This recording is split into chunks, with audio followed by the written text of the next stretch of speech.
Welcome to dot news. నేను ప్రియాంక. నాకసలే కొంచెం తిక్క అని సినిమాల్లో చెబితే డైలాగు పేలుతుంది, ఆడియన్స్ విజిల్స్ వేస్తారు, బొమ్మ హిట్ అవుతుంది. రాజకీయాలు అలా కాదు. అసలు రాజకీయం అంటేనే వేరు. జనసేన అధినేత మాత్రం సినిమాలు రాజకీయాలు ఒకటే అనుకుంటున్నారేమో. అందుకే చంద్రబాబు సీట్ల పంపకంలో పవన్ తిక్క కుదిర్చి లెక్క తేల్చారని పొలిటికల్ టాక్స్ వినిపిస్తున్నాయి. అప్పుడేమో అంతర్నాడు ఇంతర్నాడు, మరి ఇప్పుడేమైంది పవన్ కళ్యాణ్ కు అని జన సైనికులే నిట్టూరుస్తున్నారు.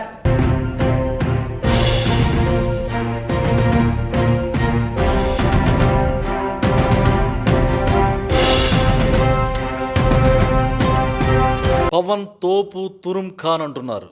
సిల్వర్ స్క్రీన్ పై సెన్సేషన్, పొలిటికల్ డయాస్ పై ఉప్పెన అని ఫ్యాన్స్ టాక్. మరి అలాంటి పవన్ కి ఏమైంది? ఒకవైపు తాము లేనిదే టీడీపీ అధికారంలోకి రాదంటున్నారు. మరోవైపు 175లో కేవలం 24 స్థానాలు అంటే పావల వంతు సీట్లు కూడా ఇవ్వకున్నా నవ్వుతూ ప్రెస్ మీట్లో మాట్లాడతారు. తమ ఆత్మగౌరవాన్నైనా పట్టించుకోవాలని పార్టీ నేతలు చెబుతున్నా పట్టించుకోవడం లేదట. ఏదైనా అంటే రాష్ట్ర భవిష్యత్తు కోసమే బాబుతో జట్టు కట్టారంటారు. పొంతలు లేని మాటలు, నిలకడలేని తత్వం, అసలు రాజకీయాలకు పనికొస్తారా అనే అనుమానం ఇప్పుడు జనసేన వాళ్ళకే కలిగేలా చేస్తున్నారు.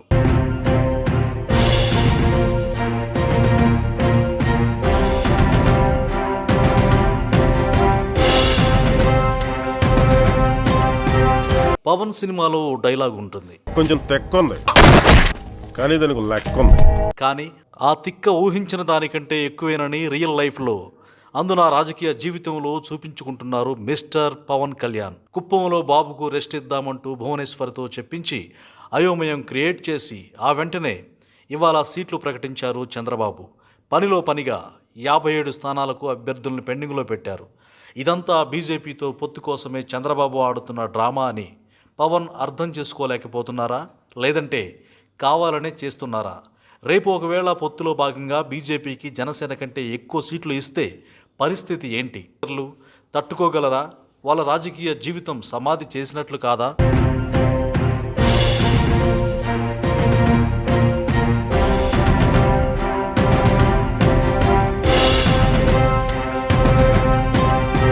పొత్తులో భాగంగా కేవలం 24 సీట్లు మాత్రమే జనసేనకు.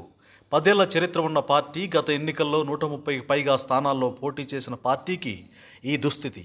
ఇది చాలదన్నట్లు జనసేనకు ఈ సీట్లు ఇవ్వడమే గొప్ప అంటూ టీడీపీ అనుకూల ఛానల్స్ భజన సైట్లు వేడివేడి కథనాలు వండి వారిస్తున్నాయి. దీంతో జనసేన కేడర్ అవమాన భారంతో రగిలిపోతోంది. సోలోగా పోటీ చేసిన జనసేన అంతకు మించి సీట్లు ఈసారి దక్కించుకునే అవకాశం ఉండేది కదా అని బాధపడుతోంది. అయినా ఈ గోడు ఎవరు వింటారు చెప్పండి?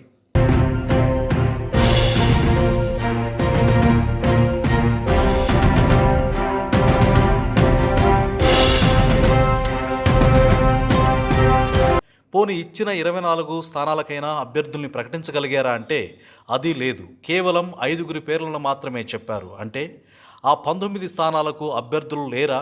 పోనీ ప్రకటించిన పేర్లైనా సవ్యంగా ఉన్నాయా అంటే అదీ లేదు. అది ఓ నోట్బుక్పై రాసిన పేర్లను మీడియాకు చూపించారు.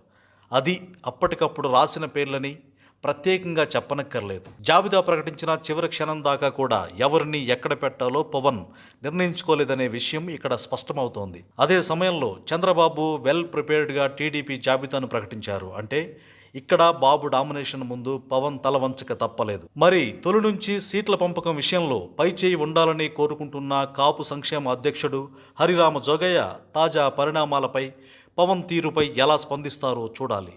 ఏది ఏమైనా సీట్ల పంపకంలో బాబు తన చాణక్యం చూపించి పవన్కు మసిపూసి మారేడికాయ చేశారంటున్నారు జన సైనికులు.